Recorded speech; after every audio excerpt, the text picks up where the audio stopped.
मुझे आज भी याद है बचपन में जिस विद्यालय में मेरी प्राथमिक शिक्षा हुई। तो प्रॉपर हिंदी मीडियम स्कूल था वो। और उसकी जो दिनचर्या थी और उस स्कूल से जो हमने संस्कार ग्रहण किए, जो कि आज तक भी हमारी लाइफ में हमें बचा के चल रहे हैं और हमें मजबूती से खड़े होने का आधार दे रहे हैं। तो इस समय मुझे वो चीज़ें बहुत ज़्यादा याद आ रही हैं। और रीज़न, इस समय जो देश में हालात चल रहे हैं, इस समय हम सभी का मन बहुत दुखी है। जो कोलकाता वाला जो अभी केस हुआ है, और साथ में लगातार जो चीज़ें लगातार, ये तो केसेस काफ़ी टाइम से हमारे देश में दिन पर दिन बढ़ रहे हैं। और कुछ केसेस लाइमलाइट में आ जाते हैं, कुछ केस तो हमारी आंखों के सामने आ ही नहीं पाते। तो कितना सब कुछ हमारे देश की बेटियां, हमारा देश का नागरिक, बेटियों के साथ में रेप होता है। तो जो बेटे हैं, जो उनके साथ में बहुत सारे जघन्य अपराध, मार काट, ये सारी चीज़ें, पशुओं के साथ में सारी चीज़ें, तो अछूता कोई नहीं है, सुरक्षित कोई नहीं है। तो ये सारे जो हालात बन रहे हैं और दिन पर दिन जो इनमें वृद्धि हो रही है, तो और अभी फ़िलहाल जो चीज़ें इंटेंस लेवल पर हुई, तो उसने जो इतना एक आत्ममंथन वाली जो हमें स्टेट में डाला है। तो लगातार इसके रिगार्डिंग चीज़ें चल रही हैं, बहुत सारे क्वेश्चंस मन में उठ रहे हैं। रूट कॉज में जाने की हम कोशिश कर रहे हैं कि क्यों, कौन जिम्मेदार है, क्या है, कहाँ कमी हुई है। तो इसी सब उधेड़-बुन में मुझे पता नहीं क्यों लगातार अपना जो स्कूल है बचपन का वो याद आया। और कहीं न कहीं जो अंदर खुद ही प्रश्न और खुद ही उत्तर जो चल रहे हैं, वहाँ पर जो कॉजेज़ जब ढूँढने की कोशिश की मैंने, तो वहाँ पर मुझे एक पॉइंट शिक्षा का लगा कि क्या शिक्षा ज़िम्मेदार है? क्योंकि मैंने जब ये प्रश्न जब अंदर से बहुत ज़्यादा उठ रहे थे, तो मैंने डिवाइन से भी गाइडेंस माँगी कि क्यों, आखिर क्यों ये सब हम यहाँ तक क्यों पहुँचे, कैसे पहुँचे? हमारा भारत हमारा भारत जिसके सामने महान की संज्ञा दी जाती है, हमारा भारत जो विश्व गुरु की संज्ञा से नवाजा जाता है, आज हमारे भारत की इतनी बड़ी दुर्दशा, क्या उदाहरण हम विश्व के सामने रख पा रहे हैं? क्या कारण है? तो यही सारी चीज़ें अंदर चल रही थी। तो मुझे एक इनसाइट में मुझे अपना बचपन याद आया और बचपन का अपना वो विद्यालय। अभी जस्ट ये कारण पर हम चर्चा अंदर अंदर चल ही रही थी, तो मैंने एक वीडियो और भी बनाया है इनके कारणों में जाने के लिए। तो लेकिन वो वीडियो कुछ ऐसा है कि जहाँ पर मुझे अपने गुरुओं की परमिशन लेने की ज़रूरत पड़ गई है। तो वहाँ पर मैंने अपने गुरुओं को इन्फॉर्म किया है। तो अगर वो वहाँ से उसको यस बोलेंगे, तो ही मैं उस वीडियो को यहाँ पर अपलोड करूँगी। लेकिन ये अभी एक शिक्षा का कितना इम्पोर्टेंट रोल है, इस पर हम चर्चा आज इस वीडियो में करने जा रहे हैं। तो मुझे याद है कि जब हमारा जो विद्यालय हुआ करता था, वो विद्यालय की जो शुरुआत थी, वो सबसे पहले माँ सरस्वती वंदना के साथ में माँ गायत्री मंत्र का जाप, और जो सबसे पहले जो हमारे माता पिता भी जो हमको सिखाते थे बचपन में कि सबसे पहले उठते ही हम अपनी हथेलियों को, अपने हाथों का को देखें। और जो कराग्रे वसदे लक्ष्मी कर मध्य सरस्वती वाला जो श्लोक है, तो वो श्लोक भी उस स्कूल में हमें हमसे कराया जाता था। साथ में शांति पाठ, और उसके बाद में उसी असेंबली में जो प्रेयर्स होती थी, उसी असेंबली में हमारे जो प्रधानाचार्य हुआ करते थे, वो हमें कुछ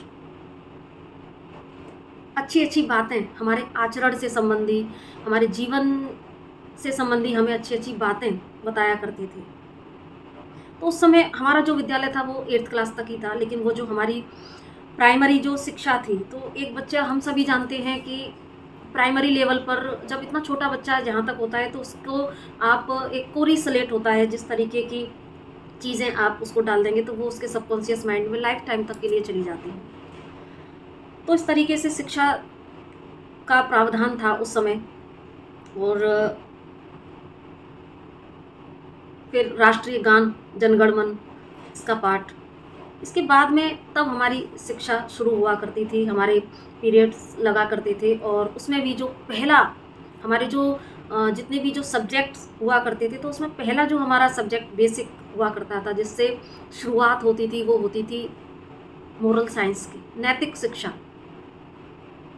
एक बुक आती थी, बुक बाकायदा एक बुक उस समय आती थी जो हमारे कोर्स में शामिल थी कि नैतिक शिक्षा, और उसमें हर दिन एक चैप्टर हमें पढ़ाया जाता था। सदाचार, आचरण, हमारे व्यवहार में, हमारे भीतर सही मायने में संस्कार डालने के रिगार्डिंग। उसके बाद हमारी सारी और सब्जेक्ट की पढ़ाई हुआ करती थी। फिर जब लंच टाइम होता था तो वहाँ पर भी एक भोजन मंत्र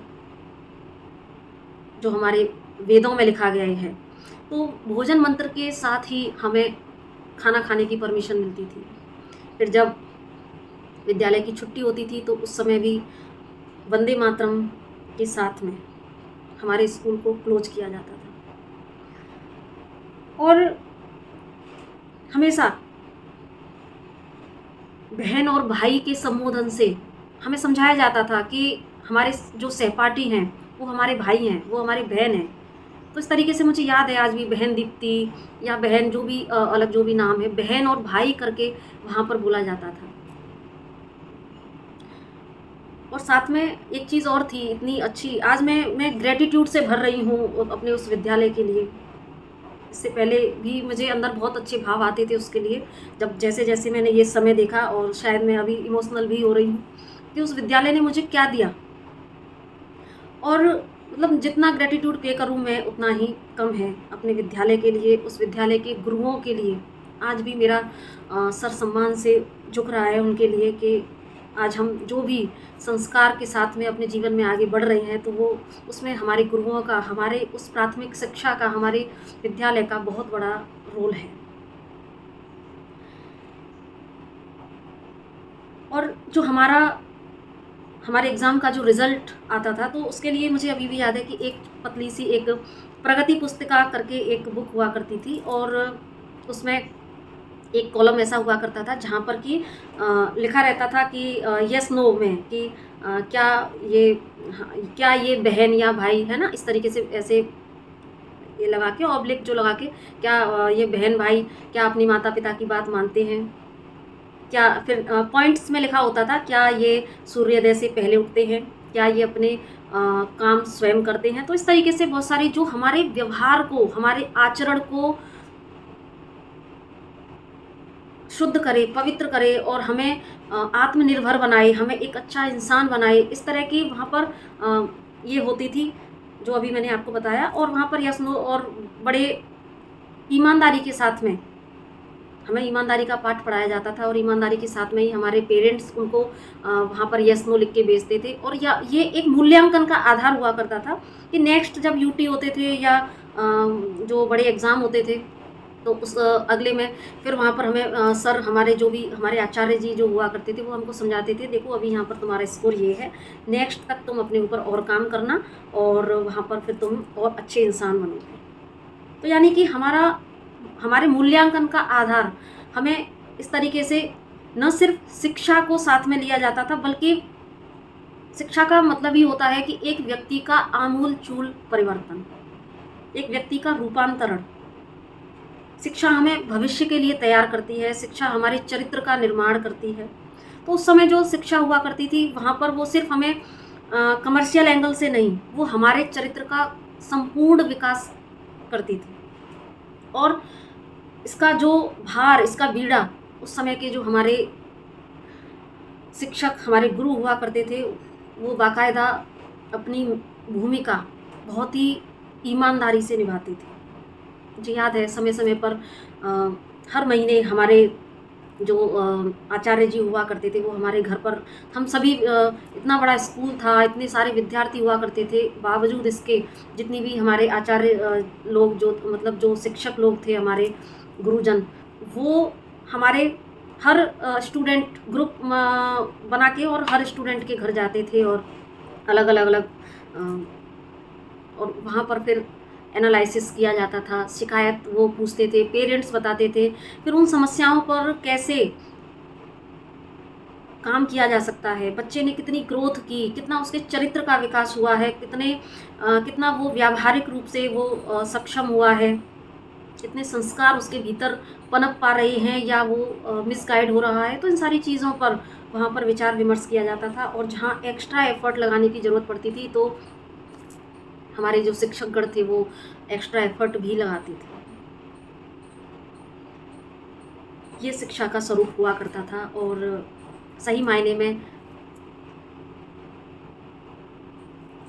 उस समय की शिक्षा ने क्या क्या किया, क्या रोल अदा किया कि हमें शिक्षा के साथ साथ हमें हमारे वैदिक मंत्रों से जोड़ा। उन्होंने हमें उस ईश्वरीय शक्ति से जोड़ा। शिक्षा के साथ ही उन्होंने शांति जो पाठ किया जाता था वो हमें विश्व बंधुत्व की भावना के साथ में जोड़ा कि हमें इस धरती पर शांति होनी चाहिए। शांति पाठ का श्लोक आपने सुना ही हुआ होगा। तो वहाँ पर शिक्षा के साथ साथ हमें हमारी संस्कृति से जोड़ा, हमारे भीतर संस्कारों का रोपण किया गया, विश्व बंधुत्व की भावना से, हमारे वेदों से, ईश्वर से, अध्यात्म से, और साथ में देशभक्ति से जुड़ा गया। समय समय पर जो 15 अगस्त और 26 जनवरी पर भी जो हमारी लोक संस्कृति के साथ साथ हमें देशभक्ति के साथ जोड़ा गया। क्या आज वो समय है? लेकिन धीरे धीरे धीरे धीरे सबसे ज़्यादा जो विकृत हुई वो हमारी शिक्षा हुई। कब हमारी शिक्षा व्यावहारिकता से निकलकर व्यावसायिकता में बदल गई, पता ही नहीं लगा। कब हम कंपटीशन के दौर में चले गए, पावर, पैसा, पोजीशन। शिक्षा ऐसी होनी चाहिए कि हम बहुत नाम कमाएं, शिक्षा ऐसी होनी चाहिए कि हम व्यावसायिक रूप से अपने आप को बहुत उन्नत कर लें, और इस दौड़ में, एक दूसरे को नीचा दिखाने की दौड़ में, हम कहीं अपनी संस्कृति से, अपनी वास्तविक शिक्षा से एकदम विलग हो गए। जो शिक्षा हमारे उत्थान का कारण होती है, हमारे भीतर कंप्लीट वो रूपांतरण करती है, ट्रांसफॉर्मेशन करती है, वो शिक्षा हमारे लिए पतन का कारण बन गई। हम अपनी संस्कृति से, जब से ये जो पाश्चात्य शिक्षा का, अंग्रेजी शिक्षा का बोलबाला हुआ, अंग्रेजी को हमारी शिक्षा के लिए प्रायोरिटी पर रखा गया, जबकि अंग्रेजी सह शिक्षा हो सकती थी, सह शिक्षा थी कि भाई ज़रूरी है, आगे समय ऐसा आ रहा है तो हमें इसका ज्ञान होना बहुत ज़रूरी है। लेकिन कब हमारी मातृभाषा को पीछे छोड़कर वो कब प्रायोरिटी पर चली गई, हमें पता ही नहीं लगा। और जब माँ को पीछे छोड़ दिया जाता है तो हम समझ सकते हैं कि माँ को पीछे छोड़ दिया जाता है तो एक बच्चा भले ही कितना भी विकास कर ले, लेकिन जो वो अपनी रूट से अगर अलग होगा तो उसका कभी विकास नहीं हो सकता। रूट से अलग होने पर सिर्फ हमारा पतन होगा। वो पेड़ कभी मजबूती से ऊपर खड़ा नहीं रह सकता, और एट द एंड वो टूटेगा ही टूटेगा। श्री राम ने भी कहा है कि जननी और जन्मभूमि ये हमारे लिए स्वर्ग से भी बढ़कर है। लेकिन व्यावसायिकता की अंधी दौड़ में और कंपटीशन की दौड़ में हम कब विदेशी भाषा के गुलाम हो गए, और विदेशी भाषा को अपनाते अपनाते कब हमने अपनी माँ को, अपनी मातृभाषा को, अपने देश को, अपनी जन्मभूमि को हमने कब दरकिनार कर दिया, हमको इस बात का पता भी नहीं लगा। आई एम सॉरी, मैं बहुत ज़्यादा इमोशनल हो रही हूँ इस समय, तो कि सिर्फ मैं ही नहीं, मुझे पता है इस देश का हर एक व्यक्ति इस समय बहुत ज़्यादा पेन से गुजर रहा है। तो बस इसीलिए इतने सारे मंथन चल रहे थे कि कहाँ हमसे चूक इतनी हो रही है, क्यों हम सब की आंखों पर ये पट्टी बंधी हुई है, कब ये पट्टी खुलेगी और कब हम फिर से अपने उस युग में वापस जा सकेंगे। क्या जा सकेंगे या नहीं, क्या अभी भी समय है या हम अंत करके ही छोड़ेंगे। तो जब हम अपनी मातृभाषा, अपनी जन्मभूमि, उसको ही अगर हम सम्मान नहीं करेंगे तो हमारी जड़ें हिलेंगी ही हिलेंगी, और जो कि हिल चुकी हैं।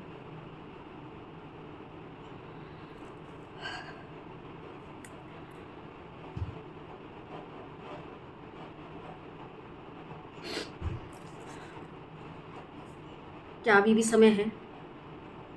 क्या हम अभी भी सुधार सकते हैं खुद को? मुझे पता है कि आप सभी मेरी बात से सहमत जरूर से होंगे, क्योंकि जब से शिक्षा का व्यावसायीकरण हुआ, क्योंकि आज जो बच्चे, इतने सालों से जो बच्चे पढ़ते जा रहे हैं, जब ये परिवर्तन आया, हर बच्चा अपनी संस्कृति से अलग हुआ, हर बच्चा अपने संस्कारों से अलग हुआ, अपनी मातृभाषा से अलग हुआ। उसको जिस तरह की शिक्षा दी जा रही है, उस शिक्षा से उसका जो माइंड है वो बिजनेस माइंड हो गया, मनी माइंड हो गया।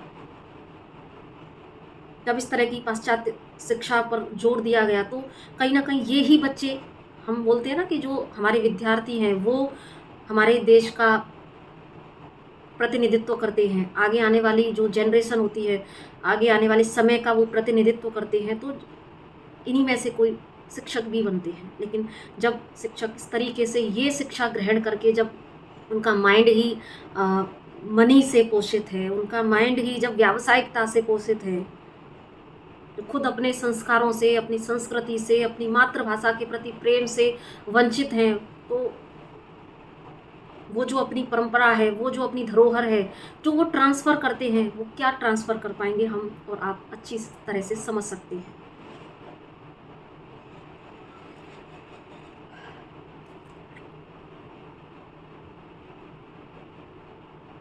लेकिन हमें इन सब मुद्दों पर ज़रूर से सोच विचार करना चाहिए।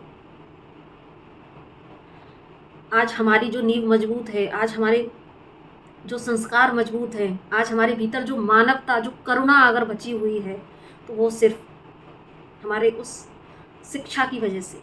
जितना काम हमारे पेरेंट्स ने हमारे ऊपर किया, उससे कम हमारे विद्यालयों ने भी नहीं किया।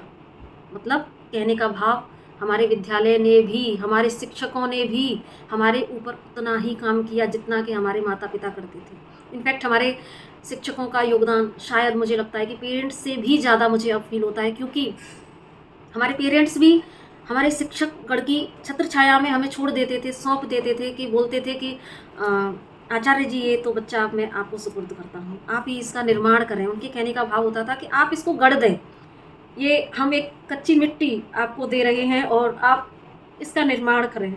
इस तरह का भाव उस समय के माता पिताओं में हुआ करता था।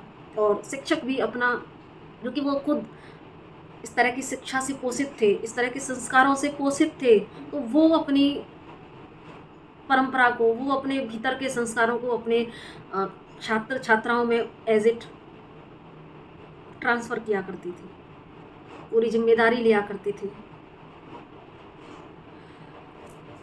तो सज्जनों, आज भी वो समय आ चुका है कि हम यहाँ पर आवाज़ उठाएं। हमारी शिक्षा के इस बदलते रूप को अभी भी समय है, हम चेत जाएं। और एक किसी ये व्यक्ति का काम नहीं है, यहाँ पर हमारी सरकार को, हमारी प्रशासन को और हम सभी को मिलकर इसके प्रति आवाज़ उठानी होगी। आज जो विद्यालय में दिनचर्याएं हैं, बस गए, इंग्लिश में प्रेयर करा दी, जस्ट क्लास शुरू हो गई, समय समय पर बस थोड़ा बहुत ये 15 अगस्त 26 जनवरी पर थोड़े से प्रोग्राम करा दिए, और उस पर भी हम देखते हैं कि फिल्मी सॉन्ग, देशभक्ति की भावना से कहीं दूर एक आध देशभक्ति का सॉन्ग कराया, बस उसके बाद में लगातार नॉन स्टॉप फिल्मी गाने चलते हैं। पहले स्पीच हुआ करती थी, बच्चे पार्टिसिपेट किया करते थे, लेकिन आज वो सारी चीज़ें कहीं गुम हो गई हैं। बस सेल्फी और फोटो सेशन तक हम सीमित रह गए हैं। तो आज भी अगर हमारा प्रशासन, हमारी सरकार, हमारे शिक्षकगण उसी परंपरा को वापस लाने के लिए प्रयास करते हैं, कोई बड़ा मुश्किल काम नहीं है।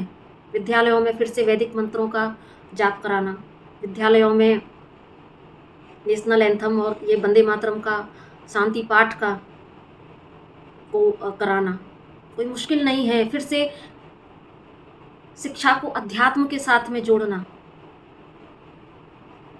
शिक्षा को व्यावसायिकता के साथ में तो हमने जोड़ दिया, लेकिन शिक्षा को फिर से आध्यात्मिकता से जोड़ना इस समय की ये डिमांड है। हमें विवेकानंद चाहिए। उस समय एक विवेकानंद हुए थे, लेकिन आज जो समय चल रहा है उसके लिए हमें बहुत सारे विवेकानंद की ज़रूरत है।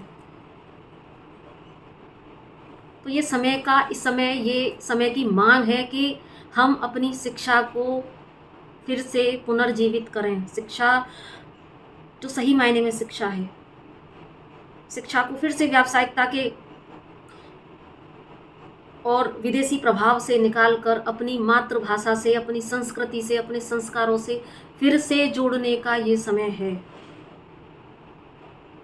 फिर से उन्हीं वैदिक मंत्रों से, अध्यात्म से, हमारी पहले जो गुरुकुल पद्धति भी हुआ करती थी, तो और अगर मैंने जिस तरह के विद्यालय की बात की जहाँ मेरी शिक्षा दीक्षा हुई प्राथमिक, तो वहाँ पर भी जो मैंने चीज़ें बताई वो सारी चीज़ें, वो नैतिक शिक्षा का पाठ,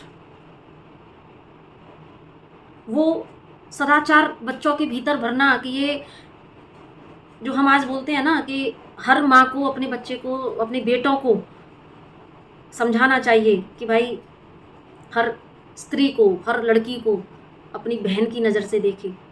तो ये जो काम था उस समय हमारे पेरेंट्स के साथ साथ हमारे शिक्षकगण किया करते थे।